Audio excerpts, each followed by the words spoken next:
തെരഞ്ഞെടുപ്പ് കമ്മീഷനെതിരെ വലിയൊരു atom bomb പൊട്ടിക്കാനുണ്ടെന്ന് പറഞ്ഞുകൊണ്ടാണ് രാഹുൽ ഗാന്ധി ഒരു പ്രസ് മീറ്റ് കഴിഞ്ഞ ദിവസം ആരംഭിച്ചത്.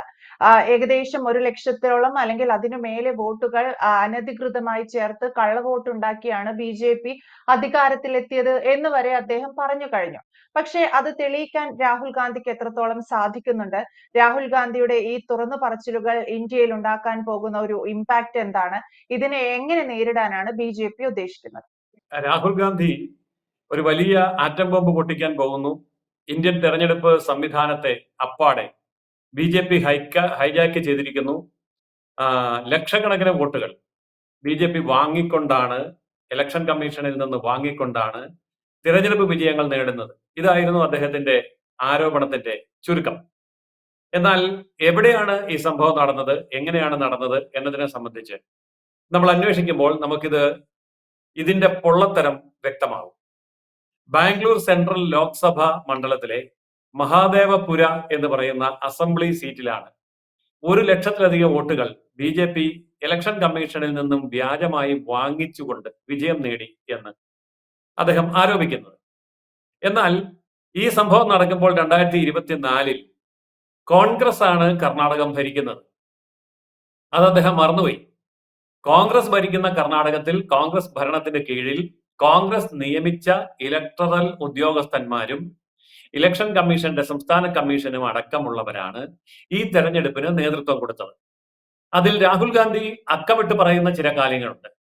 വ്യാജ വിലാസത്തിൽ ആൾക്കാരെ ചേർത്തു, ഫോട്ടോ ഇല്ലാതെ ഐഡന്റിറ്റി കാർഡുകൾ കൊടുത്തു, ഫോം 6 ദുരുപയോഗം നടത്തി, അങ്ങനെ വോട്ടുകളുടെ മാറ്റത്തിൽ അടിമുടി അട്ടിമറി നടത്തി ലക്ഷക്കണക്കിന് വോട്ടിന്റെ മാറ്റം, ആ മാറ്റം കൊണ്ടാണ് ബി.ജെ.പി. ജയിച്ചത്.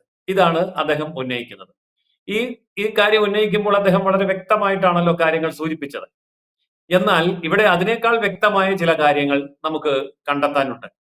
അതായത് വോട്ടർ പട്ടിക എന്നുള്ളത് എല്ലാ രാഷ്ട്രീയ പാർട്ടികൾക്കും സൗജന്യമായി ലഭിക്കും. അത് ആദ്യം കരട് വോട്ടർ പട്ടിക ലഭിക്കും. അതിൽ പിഴവുകൾ തിരുത്തി കൂട്ടിച്ചേർക്കേണ്ടതൊക്കെ കൂട്ടിച്ചേർത്ത് അന്തിമ വോട്ടർ പട്ടിക ലഭിക്കും. ഈ 2 വോട്ടർ പട്ടികയും രാഷ്ട്രീയ പാർട്ടികൾക്ക് സൗജന്യമായി ലഭിക്കും. ഇത് കഴിഞ്ഞിട്ട് വളരെ നാളുകൾക്ക് ശേഷമാണ് ഇലക്ഷൻ നടക്കുക. കർണാടകത്തിലും ഇത് തന്നെ സംഭവിച്ചു.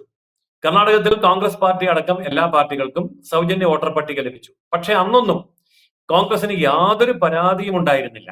ഒരു പരാതി പോലും കോൺഗ്രസ് രജിസ്റ്റർ ചെയ്തിട്ടില്ല. അതിനുശേഷമാണ് ഇപ്പോൾ ഈ ഒരു ആരോപണവുമായി രംഗത്ത് വരുന്നത്. അപ്പോൾ ഇവിടെ ഇലക്ഷൻ കമ്മീഷൻ തന്നെ ചോദിക്കുന്ന ഒരു ചോദ്യമുണ്ട്.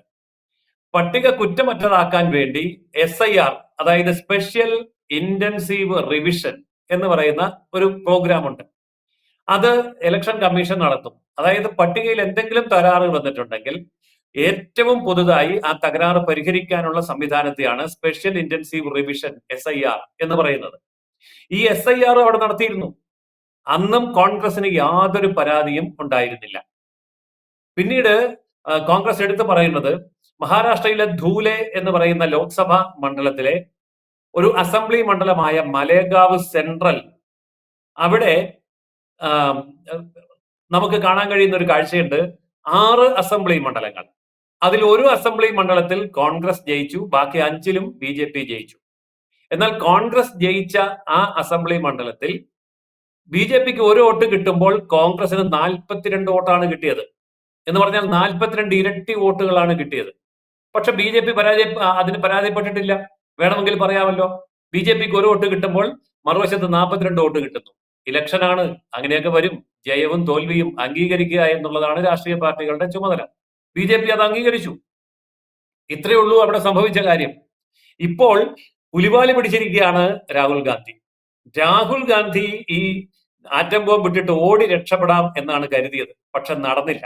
ആറ്റം ബോംബ് ഇട്ടയാൾ അതിനകത്ത് തന്നെ പെട്ട ലക്ഷണമാണ്. എന്താണ് കാരണം? ഇപ്പോൾ കർണാടകത്തിലെ മുഖ്യ തെരഞ്ഞെടുപ്പ് കമ്മീഷൻ രാഹുൽ ഗാന്ധിക്ക് നോട്ടീസ് കൊടുത്തിരിക്കുകയാണ്. താങ്കൾ ഇപ്പോൾ ആരോപിച്ച കാര്യങ്ങൾ ഇലക്ട്രൽ രജിസ്ട്രേഷൻ ചട്ടം 20(3)B പ്രകാരം സത്യവാങ്മൂലമായി എഴുതി കൊടുക്കണം.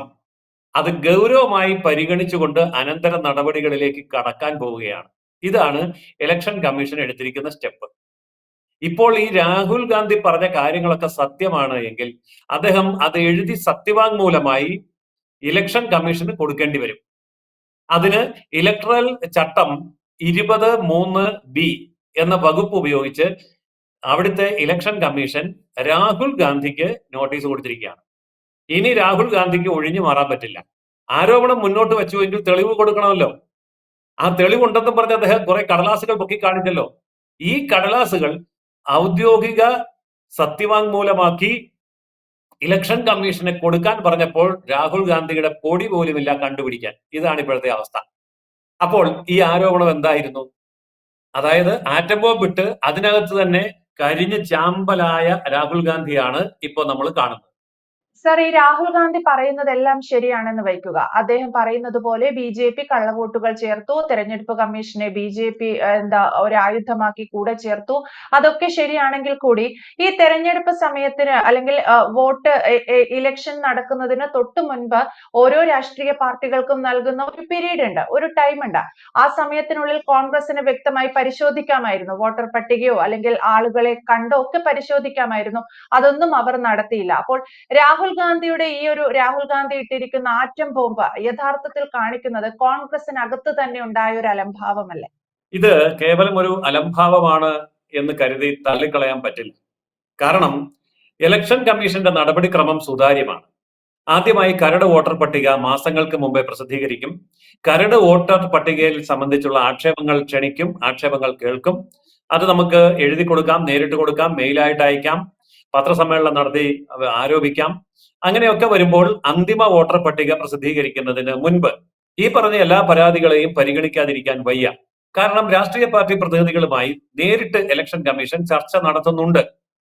അവിടെ കരട് വോട്ടർ പട്ടിക പ്രസിദ്ധീകരിച്ചപ്പോഴും അന്തിമ വോട്ടർ പട്ടിക പ്രസിദ്ധീകരിച്ചപ്പോഴും അതിനിടയിൽ നടന്ന രാഷ്ട്രീയ പാർട്ടികളുമായിട്ടുള്ള ചർച്ചകൾക്കിടയിലും ഒരു വ്യക്തി പോലും കോൺഗ്രസിന് വേണ്ടി ഒരു പരാതിയും മുന്നോട്ട് വെച്ചിട്ടില്ല. കോൺഗ്രസ് ഈ ഇലക്ഷൻ നടക്കുമ്പോൾ കർണാടകത്തിലെ ഭരണകക്ഷിയുമാണ്, കർണാടകത്തിൽ ജയിച്ച പാർട്ടിയാണ്.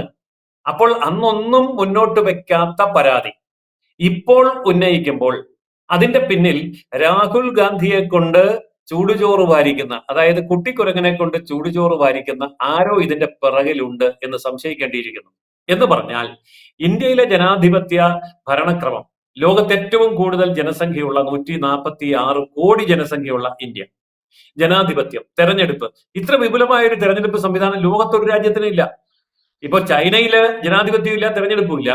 റഷ്യയില് 30 കോടി ജനസംഖ്യ, അമേരിക്കയിൽ 30 കോടി ജനസംഖ്യ.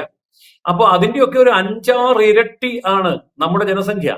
എന്നിട്ട് പോലും കുറ്റമറ്റ രീതിയിൽ നടന്നു പോകുന്ന ഇവിടുത്തെ തെരഞ്ഞെടുപ്പ് പ്രക്രിയയെ തെറ്റിദ്ധരിപ്പിക്കാൻ അന്താരാഷ്ട്ര തലത്തിൽ നടക്കുന്ന ഗൂഢാലോചനയുടെ ചട്ടുകമായി പ്രവർത്തിക്കുകയാണ് രാഹുൽ ഗാന്ധി എന്ന് സംശയിച്ചാൽ തെറ്റു പറയാൻ പറ്റില്ല.